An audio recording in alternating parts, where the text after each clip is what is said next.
Good morning student, welcome to EduFly JEE NEET. सुबह के 5 बज रहे हैं और इलेक्ट्रोस्टैट्स पढ़ा रहे हैं। उसमें आपको लास्ट क्लास में अभी तक हमने बात किया है किसी भी पॉइंट चार्ज की वजह से कि पॉइंट चार्ज की वजह से इलेक्ट्रिक फील्ड निकाल सकते हो। ठीक, फार्मूला क्या डिराइव किया था? पॉइंट चार्ज की वजह से इलेक्ट्रिक फील्ड जो E होता है that is KQ divided by R²। ये पॉइंट चार्ज की वजह से होता है। लेकिन जो आज हम क्लास में पढ़ने जा रहे हैं वो हम पढ़ने जा रहे हैं electric field due to finite rod. वही फाइनाइट रॉड जिसकी लीनियर चार्ज डेंसिटी लैम्डा हो। लीनियर चार्ज डेंसिटी क्या है? लैम्डा। ये linear charge density, surface charge density और वॉल्यूम चार्ज डेंसिटी, तीन तरीके के इस पूरी चीज़ें हैं कि कैसे चार्ज डिस्ट्रीब्यूशन हो। तो अगर मान लो लीनियर चार्ज डेंसिटी आपके पास लैम्डा है, मतलब चार्ज पर यूनिट लेंथ होता है। लीनियर चार्ज डेंसिटी की बात करें तो charge per unit length, charge per unit length इसको बोलते हैं लैम्डा। तो देखते हैं क्या क्या चीज़ें हैं। ये लैम्डा लीनियर चार्ज डेंसिटी है रॉड का, इस पे पूरा पॉजिटिव चार्ज है। अब हमें किसी पॉइंट P पे इलेक्ट्रिक फील्ड चाहिए। जैसा कि आप जानते हो कि इलेक्ट्रिक फील्ड सर किसी भी पॉइंट चार्ज की वजह से निकालते हैं, लाइन चार्ज की वजह से तो निकाल नहीं पाएंगे। तो उसके लिए एक जुगाड़ सेट किया गया कि एक y दूरी पे जा के dy लेंथ की एक स्ट्रिप काटी गई इसी रॉड से ही, मतलब उसको एज ए ट्रीटेड किया गया एज ए पॉइंट मास। तो इस जो dq की वैल्यू हुई, dq इज इक्वल टू, अगर यहाँ पे बात करें dq छोटा सा जो dq हुआ that is equal to lambda into dy लिख सकते हो। अगर इसकी लेंथ y है तो ये क्या हो जाएगा? Lambda into dy। अब ये एज ए ट्रीट किया जाएगा पॉइंट चार्ज। अब ये इस पॉइंट चार्ज पे d दूरी पे यहाँ पे y है। अब ये दूरी कितनी होगी? अगर हम इस ट्रायंगल को देखें OPA में ये y ये d ये कितना होगा? तो आप एक बात बोल सकते हो सर cos थीटा की अगर हम बात करें तो हमें ये r चाहिए था, बेसिकली ये वाला दूरी चाहिए थी, तो इसको हमने लेट कर लिया, ये r है। तो cos थीटा बराबर बेस अपान ये हाइपोटेन्यूस। तो r की वैल्यू क्या हो गई?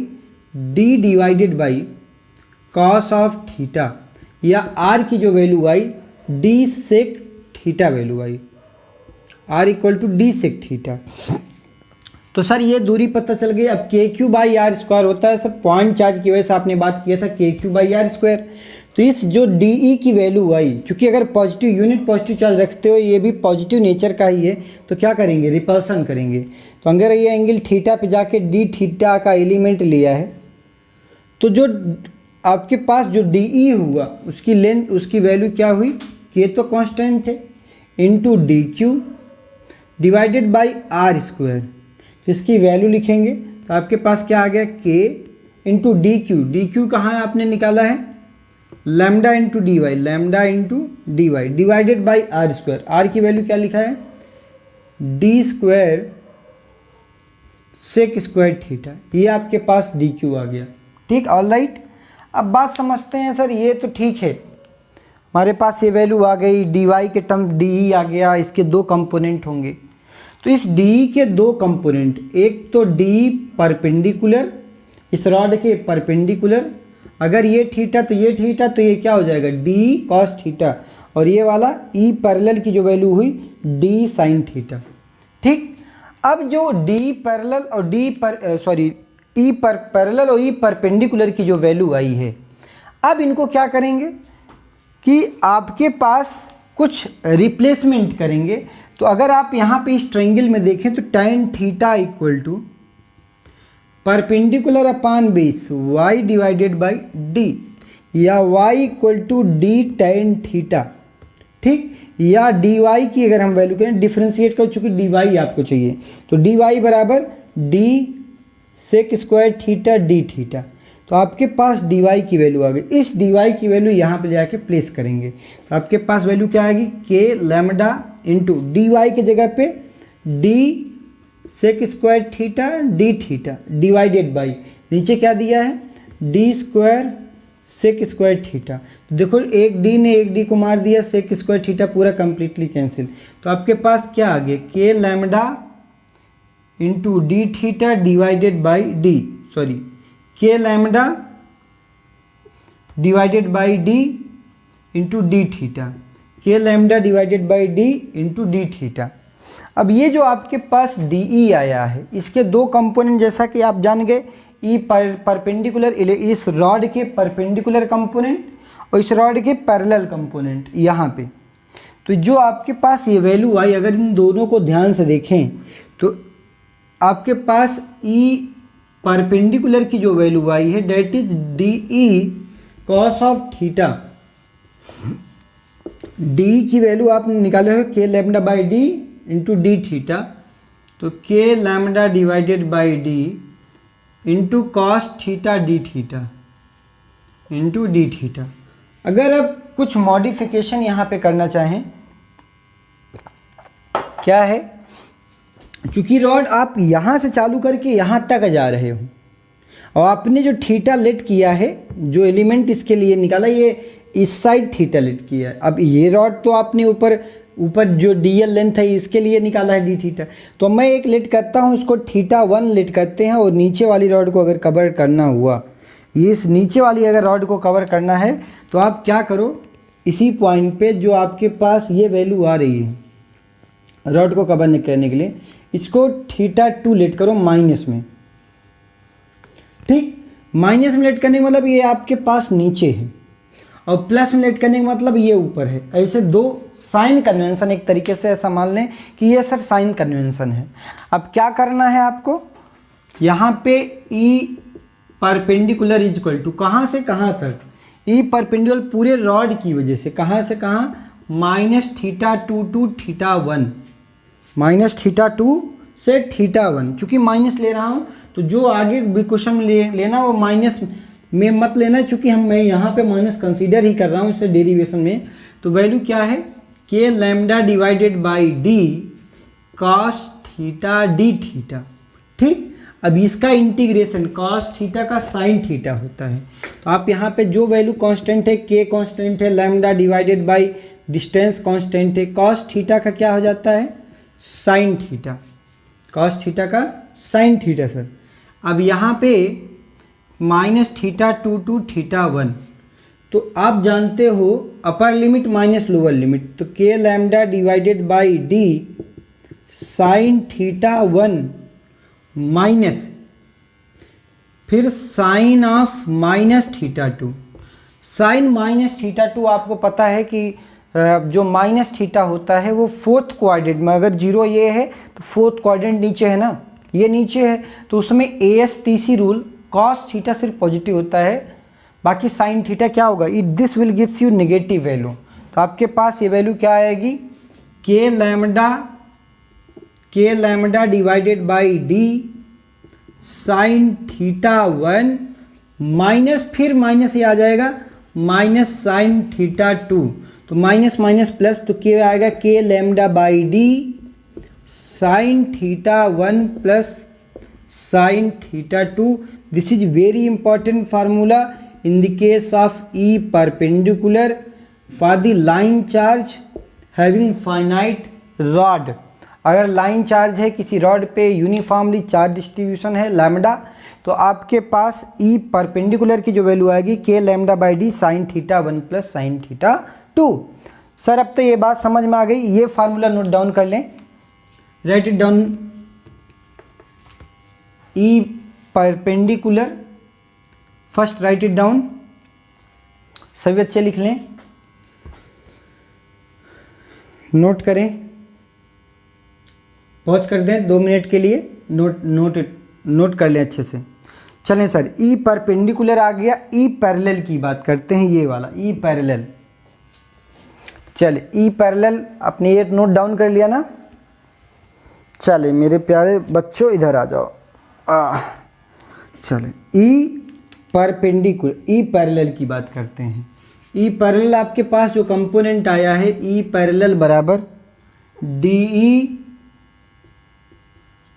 ई साइन थीटा, ये आया है। अब डी की वैल्यू आप वही value k lambda by D into D theta, तो k lambda divided by D sine theta D theta. आपके पास ई पैरेलल है। क्या करना है आपको, फिर इंटीग्रेट करना है। कहाँ से, -θ2 टू θ1। तो ई पैरेलल का जो कंपोनेंट आएगा वो देखते हैं। तो ई पैरेलल की वैल्यू जो है, ई पैरेलल बराबर टोटल डी है, तो ये पूरा हो जाएगा आपके पास डी का पूरा कंपोनेंट। तो ई पैरेलल, तो जो जो कांस्टेंट है के लैम्डा बाई डी कांस्टेंट था। कॉस साइन थीटा का आपके पास इंटीग्रेशन हो जाएगा minus cos theta. Minus cos theta आपको पता है ना, ये वैल्यू साइन थीटा का माइनस कॉस थीटा इंटीग्रेशन होता है कहाँ पे, -θ2 टू θ1। तो वैल्यू क्या आ गई, के lambda divided by D, minus common ले लें, बाद में माइनस लगा देंगे।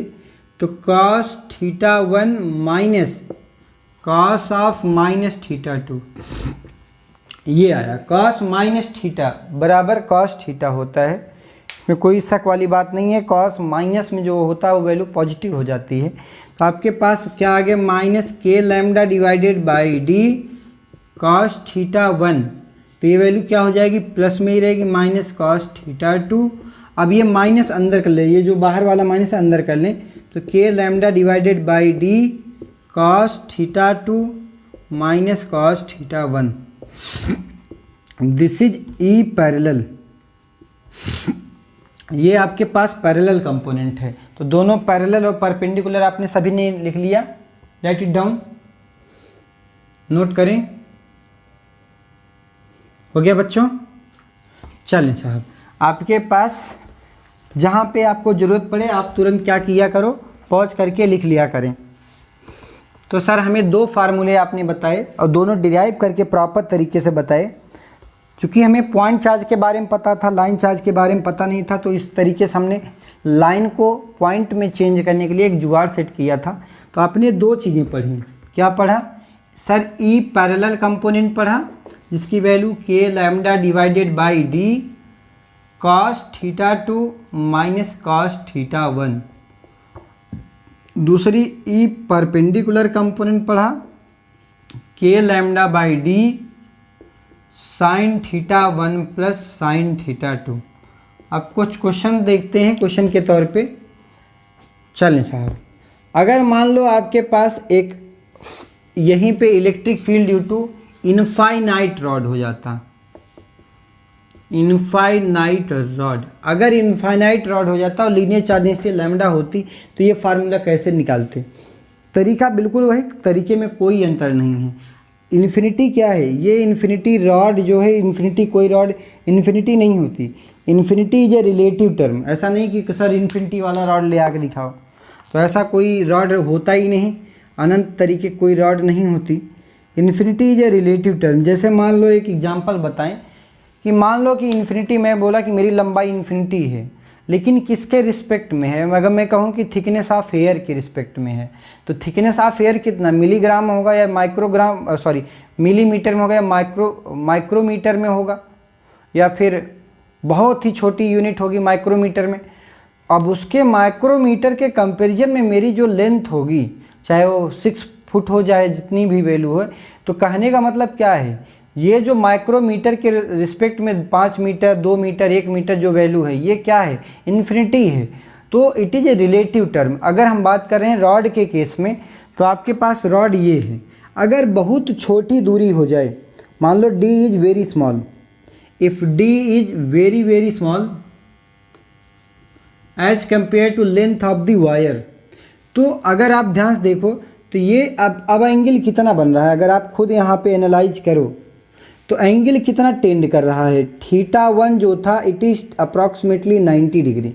अगर और भी छोटी यहाँ पे लेता, यहाँ पे ले लेता, और तो इसका मतलब क्या है कि जो इन्फिनिटी है, इनफाइनाइट रॉड है, θ1 भी 90 डिग्री है, और इसकी अगर बात करें जो θ2 होगा इट इज़ आल्सो 90 डिग्री।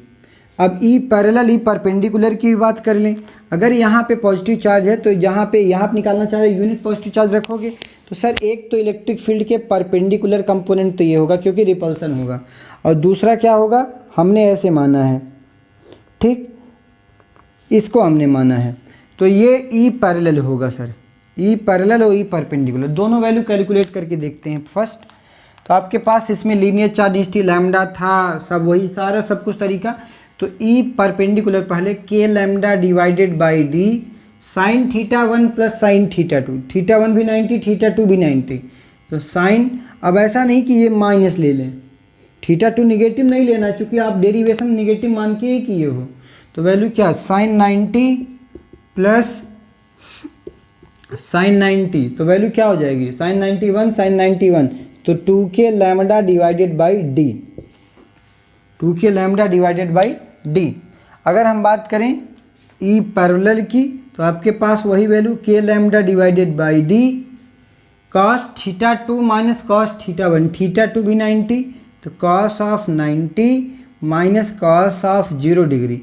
अगर आप ध्यान से देखें, सॉरी कॉस 0 नहीं कॉस 90 डिग्री, तो इसकी दोनों की वैल्यू क्या हो जाएगी 0। तो आपके पास वैल्यू क्या आ गई, ई पैरेलल की जो वैल्यू है वो क्या आ गई, 0 आ गई।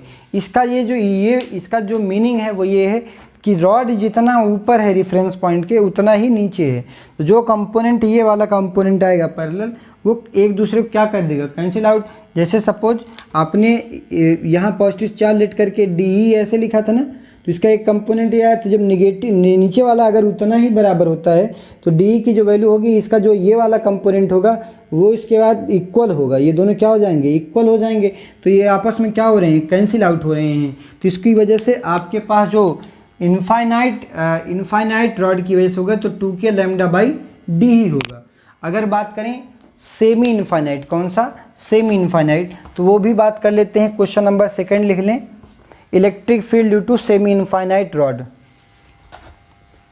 Electric field due to semi infinite rod, write it down, electric field due to semi infinite rod.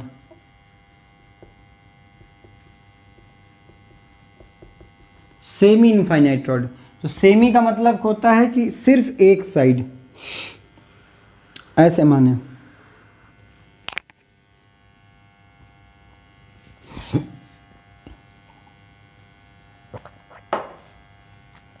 Value क्या है आपके पास, ये पॉजिटिव वैल्यू, पॉजिटिव चार्ज हो सकता है, नेगेटिव चार्ज हो सकता है, डिपेंडिंग अपॉन द कंडीशन। अगर नेगेटिव चार्ज होगा तो क्या जो इधर जा रहा है परपेंडिकुलर कंपोनेंट वो अंदर की तरफ आएगा, अंतर इतना ही होगा और कोई अंतर नहीं होगा। तो अगर ये बहुत छोटी है, सेमी है, मतलब कि जो थीटा 1 की वैल्यू है, अगर आप ध्यान से देखो थीटा 1 अप्रोचेस टू 90 डिग्री, तो थीटा 1 सर 90 डिग्री होगा। थीटा 2 की बात करो सर, थीटा 2 तो है ही नहीं, नीचे कोई रॉड है ही नहीं, तो थीटा 2 की जो वैल्यू हो गई वो 0 हो गई। ठीक, अब हम इसके E parallel, E perpendicular lambda इसकी लीनियर चार्ज डेंसिटी है, लीनियर चार्ज डेंसिटी है, लीनियर चार्ज डेंसिटी। ठीक, तो अब वहाँ पे ई परपेंडिकुलर जो कंपोनेंट होगा, ई परपेंडिकुलर बराबर k lambda divided by D sine theta 1 plus sine theta 2, sine theta 1 की जगह पे थीटा 1 क्या है 90 degree, sine 90 plus sine 0, sine 0 की वैल्यू 0, तो साइन 90, तो वैल्यू क्या आ गई के lambda divided by D. Electric field always vector quantity, और ये परपेंडिकुलर है, मतलब डायरेक्शन भी होगा और सर मैग्नीट्यूड भी होगा। लेकिन ई अगर हम बात करें इसकी नीचे वाले की, अगर ये इलेक्ट्रिक फील्ड ऊपर ले रहे हो तो इसका कंपोनेंट नीचे आएगा, नीचे वाले का ऊपर आएगा। तो ई जो पैरेलल वाला कंपोनेंट होगा उसकी वैल्यू क्या, के lambda divided by d cos theta 2 minus cos theta 1, तो कॉस ऑफ थीटा 2 के जगह पे यहाँ से थीटा 2 तो 0 है, थीटा 2 तो कुछ है ही नहीं, कोई रॉड नीचे है ही नहीं, cos 0 minus cos of 90 theta 1, तो इसकी कॉस 0 की वैल्यू 1, तो आपके पास क्या आया के लैम्डा डिवाइडेड बाई डी। तो अगर आप जान गए ये नीचे है, तो अब ये भी जानते हो कि सर जो इलेक्ट्रिक फील्ड होता है वो वेक्टर क्वांटिटी होती है, मतलब इसके साथ एक मैग्नीट्यूड भी एसोसिएट होगा और इसके साथ डायरेक्शन भी एसोसिएट होगा। तो इसका मतलब अगर इनका रिजल्टेंट बताएं तो आपके पास वैल्यू क्या है, ये आपके पास के लैम्डा बाई डी डाउनवर्ड है, तो k lambda divided by D this downward and this one is the आपके पास क्या है right side, this one is the right side. तो आपके पास ये भी वैल्यू क्या है के lambda divided by D, direction है और मैग्नीट्यूड भी है, और इनके बीच का एंगल क्या है, ये आपके पास ई परपेंडिकुलर है और ये आपके पास ई पैरेलल कंपोनेंट है। तो इनका जो रिजल्टेंट होगा वो कैसे लिखोगे सर? हमें आपने सिखाया है कि अगर दो वेक्टर होते हैं, दो वेक्टर आपस में 90 डिग्री बनाते हैं, तो उनका जो रिजल्टेंट होता है, उनका रिजल्टेंट जो वेक्टर होता है वो under root of P square plus Q square होता है। फिलहाल आपने जो पूरा फार्मूला पढ़ा है P square plus Q square plus 2pq cos of theta. If two vectors are inclined at the angle of theta then their resultant is under root of P square plus Q square plus 2pq cos theta. ये vector का resultant का formula है। तो sir ये भी तो vector ही है ना, ये भी क्या है? वेक्टर ही है हमारे पास। तो इनका रिजल्टेंट और ये सर दोनों वैल्यू सेम है। तो हम थोड़ी देर के लिए अगर हम ई लेट कर लें, ये सपोज ई है, ई है इसका मैग्नीट्यूड है, तो यहाँ पे क्या हो जाएगा आपके पास ई स्क्वायर प्लस 2ई कॉस ऑफ 90। कॉस 90 की वैल्यू क्या हो जाती है? 0 हो जाती है। सिर्फ ये वाला दो टर्म बचेगा, मतलब अंडर रूट ऑफ 2e या ई अंडर रूट 2, या आपके पास ई नेट की वैल्यू आ गई। किसका? रिजल्टेंट आ गया। क्या आ गया? रिजल्टेंट। अब सर रिजल्टेंट की वैल्यू आप देखो, ई की वैल्यू रख दो के लैम्डा डिवाइडेड बाई डी। आपके पास ई की वैल्यू है अंडर रूट ऑफ 2, तो आपके पास ये जो root 2 k lambda by D under root of 2, ये आपके पास रिजल्टेंट इलेक्ट्रिक फील्ड हो जाएगा। आपको पता है कितना एंगल पे होगा? अगर रिजल्टेंट एंगल यहाँ पे ये वैल्यू अगर बात करें तो इनका रिजल्टेंट 45 डिग्री पे, जितना ये है उतना ये, तो रिजल्टेंट भी किधर 45 डिग्री बनाएगा। तो आप ये भी बता सकते हो रिजल्टेंट से एंगल कितना होगा। आप ये भी बता सकते हो ना कि थीटा इनके दोनों के बीच का एंगल अगर आपके पास 90 है, तो आपने पढ़ा है tan अल्फ़ा बराबर b sine theta divided by a plus B cos theta. तो आप अगर यहाँ पे अल्फ़ा की वैल्यू निकालना चाह रहे हो तो थीटा कितना दिया है? 90 डिग्री दिया है, तो साइन 90, तो b की वैल्यू आपके पास क्या है? के लैम्डा डिवाइडेड बाई डी। ठीक, साइन 90 की वैल्यू 1 डिवाइडेड बाई a की वैल्यू वही के lambda divided by D, b cos 90 0 हो जाता, तो ये वैल्यू आगे क्या हो जाएगा? 0। तो ये आपके पास टोटल कैंसिल होकर वैल्यू 1 है। कॉस अल्फ़ा बराबर 1, तो अल्फ़ा बराबर कितना? 45 डिग्री। तो आप ये भी बता सकते हो इस अल्फ़ा की रिजल्टेंट जो है वो किसी एक इसके साथ ए वेक्टर के साथ कौन सा एंगल बनाएगा, ई परपेंडिकुलर के साथ कितना एंगल बनाएगा। तो अल्फ़ा एंगल, अल्फ़ा की वैल्यू कितना आ रही? 45 डिग्री। तो ये सारे कॉन्सेप्ट वेक्टर के हैं। इलेक्ट्रिक फील्ड इसके साथ एसोसिएट हो रहा है, इस वजह से इसको सॉल्व ऐसे कर पा रहे हैं। और भी एक प्रॉब्लम देखते हैं, मज़ा आ जाएगा। तो अपनी जितनी वैरायटी है वो सारी सीख रहे हो, परपेंडिकुलर, पैरेलल, चाहे वो सेमी इनफाइनाइट हो, फाइनाइट हो। अब हम बात करते हैं सर, मान लो कि एक आपके पास रिजल्टेंट दिया है, इस तरीके से जेई का एक क्वेश्चन देखते हैं। कह रहा है कि रिजल्टेंट बताइए।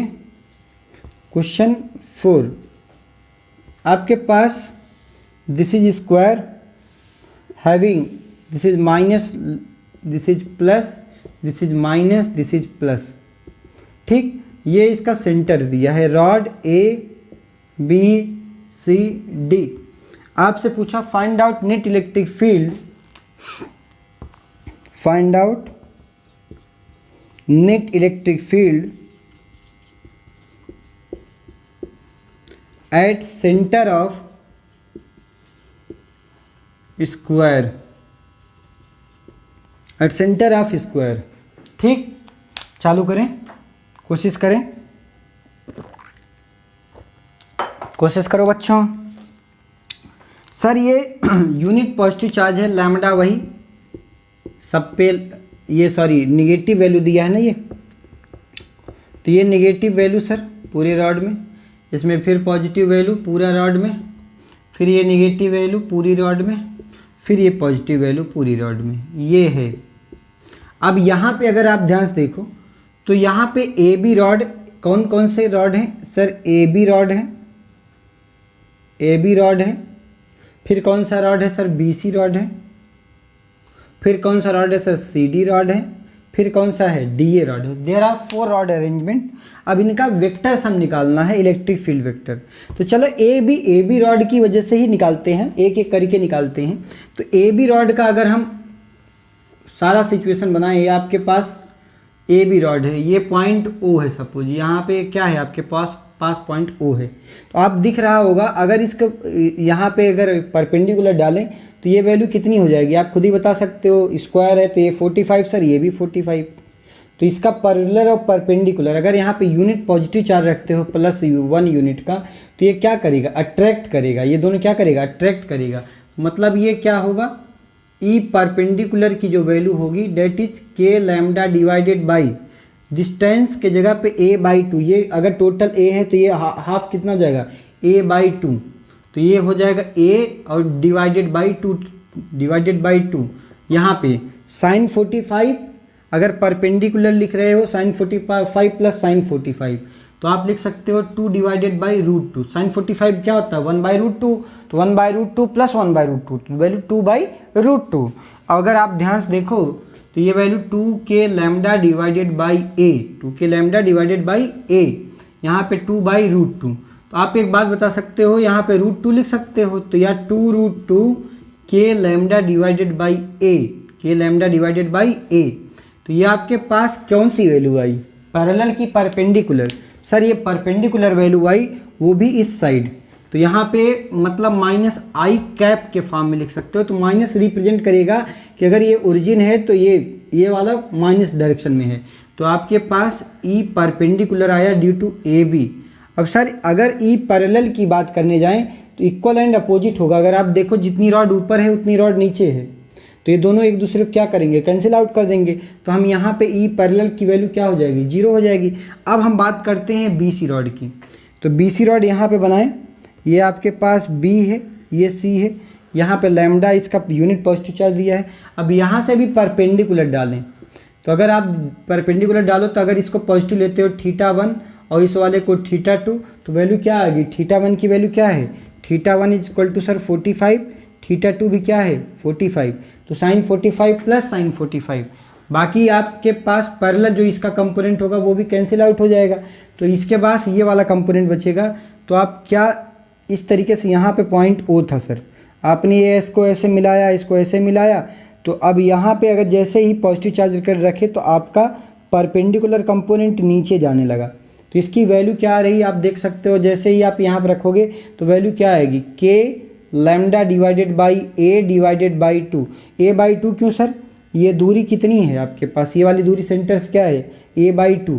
साइन θ1 साइन 45 प्लस साइन 45, तो 2/√2। तो यहाँ पे 2k lambda divided by d, 2k lambda divided by a, यहाँ पे √2। ठीक, तो अब आप 2√2 सेम वैल्यू आ रही है, 2√2 k lambda divided by a। ये आपके पास कौन सा कंपोनेंट है सर, ये -j कंपोनेंट है, नीचे डाउनवर्ड है सर। ठीक, अब ऐसे इस रॉड का, CD रॉड का, कौन सी, CD रॉड का, तो अगर आप CD रॉड यहाँ पकड़ते हो, ये सर C है, ये D है, ये पूरा नेगेटिव चार्ज है, तो negative charge attract to each other. तो आप देखोगे अगर यहाँ पे O पॉइंट पे पॉजिटिव चार्ज रखोगे तो ये दोनों क्या करेंगे, अट्रैक्ट करेंगे। और ये दूरी कितनी है, a डिवाइडेड बाई a/2, कितना है a/2, तो k की आपके पास ये दूरी आपके पास पता है a डिवाइडेड बाई 2। और एंगल कितना बना रहा है 45 डिग्री। अगर इसको पॉजिटिव मानते हो θ1 θ2, नीचे वाला θ2, तो वैल्यू क्या हो जाएगी, θ1 भी 45 और θ2 भी कितना 45। तो आप वही वैल्यू, तो इसका रिजल्टेंट किधर जाएगा, इस साइड। तो यहाँ पे क्या आ जाएगा, k lambda divided by a/2 sine 45 plus sine 45, तो वैल्यू क्या 2/√2। ठीक, तो वैल्यू क्या आएगी, वही सिमिलर वैल्यू आएगी। तो 2√2 k lambda divided by a, 2√2 k lambda divided by a, ये किधर लग रहा है, +i में लग रहा है, तो हमने इसको लिख दिया +i। अब बात करते हैं, एक और फॉर्मेट बचा है जिसको बोलते हैं AD फॉर्मेट। तो आपके पास ये A था सर, ये D था, इनके बीच की दूरी ये पॉजिटिव है, तो अगर जैसे ही यहाँ पे यूनिट पॉजिटिव चार्ज करोगे तो they will attract to each other. तो अट्रैक्ट करेगा सर नीचे, यहाँ पे अगर ये θ1 लेते हो सर, ये वाला पीछे वाला θ2, तो आप इस तरीके से θ1 की वैल्यू कितना 45, θ2 की वैल्यू कितना 45, तो दोनों की वैल्यू आपके पास वैल्यू क्या आएगी, k lambda divided by a divided by 2, चूँकि ये दूरी क्या हो जाएगी a/2, यहाँ पे साइन 45 प्लस साइन 45, तो वैल्यू कितना 2/√2, तो ये वैल्यू कितना 2√2, 2√2 k lambda divided by a, ये आपके पास ई परपेंडिकुलर वैल्यू आई। तो अगर अब इन 4 पॉइंट पे अब ये वैल्यू इसका नोटेशन क्या होगा, अगर ये पॉजिटिव चार्ज है तो ये रिपेल करेगा, तो ये क्या होगा प्लस आई प्लस जे कैप, तो ये प्लस जे कैप में। अब आप ये भी जानते हो कि electric field sir vector quantity होती है, क्या कैसी क्वांटिटी होती है वेक्टर। तो अगर आप ध्यान से देखो इन चारों को एक साथ लिखेंगे, इन चारों को एक पॉइंट O पे अलाइन करेंगे और चारों का मैग्नीट्यूड लिखेंगे, तो आप देखोगे इक्वल एंड अपोजिट सब कुछ आ रहा है। तो अगर यहाँ पे देखें ए बी रॉड, पहला कौन सा रॉड हमने लिया था ए बी, तो ए बी की वैल्यू इस साइड आ रही थी 2√2 k lambda divided by a, ये किधर आ रहा था इस साइड, और जबकि ये जो प्लस आई ये माइनस आई है तो ये वाला उतना ही प्लस आई, तो ये वाला 2√2 k lambda divided by a उतना ही प्लस चार्ज है, वो भी क्या है सेंटर से अवे है, ये इस साइड है, ये राइट वर्ड ये लेफ्ट वर्ड। सिमिलरली जो j का कंपोनेंट है यहाँ पे j में पॉजिटिव कंपोनेंट है और ये वाला नेगेटिव कंपोनेंट है, तो इक्वल वही 2√2 k lambda divided by a upward, ये 2√2 k lambda divided by a ये डाउनवर्ड। तो आप देखोगे इलेक्ट्रिक फील्ड जो आपने वेक्टर क्वांटिटी है, जितना ऊपर उतना नीचे, जितना राइट साइड उतना लेफ्ट साइड, तो ओवरऑल क्या वैल्यू हो जाएगी, ई नेट क्या हो जाएगा 0 हो जाएगा। तो आप बता सकते हो सर ई नेट की जो वैल्यू आई डेट इक्वल टू 0। अब आप सारे कॉन्सेप्ट इस तरीके से, चाहे एक रॉड को आए 3 रॉड आए, ट्रायंगल में भी पूछ सकता है, डिफरेंट वैल्यूज पे भी पूछ सकता है, तो आपको कॉन्सेप्ट कौन सा यूज करना था, पहले इलेक्ट्रिक फील्ड का कॉन्सेप्ट यूज करना था ई पैरेलल ई परपेंडिकुलर, बाद में ये वेक्टर का कॉन्सेप्ट यूज करना था। तो आप उससे सारी चीज़ें प्रिडिक्ट कर सकते हो कि ई नेट की वैल्यू क्या होगी, किसी भी मतलब अल्फ़ा की वैल्यू आप कैसे बता सकते हो, किसी भी एंगल पे रिजल्टेंट का एंगल जो है किसी वेक्टर से कितना एंगल इंक्लाइंड होगा, तो ये सारी चीज़ें आप वहाँ पे बता सकते हो।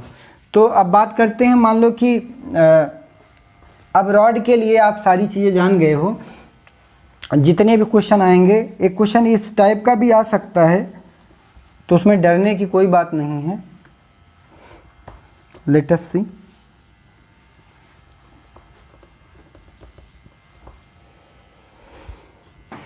मान लो आपके पास इस तरीके से रॉड आया, फिर क्या करोगे, मान लो रॉड ऐसे है, ये पॉजिटिव पूरा दिया था और यहाँ पे पूछा इलेक्ट्रिक फील्ड, यहाँ पे बताओ P पॉइंट पे, डिस्टेंस की दूरी वही सब कुछ रखा, D डिस्टेंस रख दिया, सॉरी यहाँ से ना रखें, ये वैल्यू पॉइंट P है ये दिया था। तो आप क्या करना, इसको करने का तरीका ध्यान से देखें, हमें जो भी हम आपने चीज़ें पढ़ी, रॉड आपकी यहाँ से यहाँ तक है, रॉड कहाँ से है सर, यहाँ से चालू हुई है A से B तक, सपोज कितने से A से B तक रॉड क्या हुई है चालू हुई है, तो वैल्यू क्या है आपके पास, यहाँ से ये सपोज 30 डिग्री बना रहा है, यहाँ से ये 30 डिग्री है और ये वैल्यू 20 डिग्री है।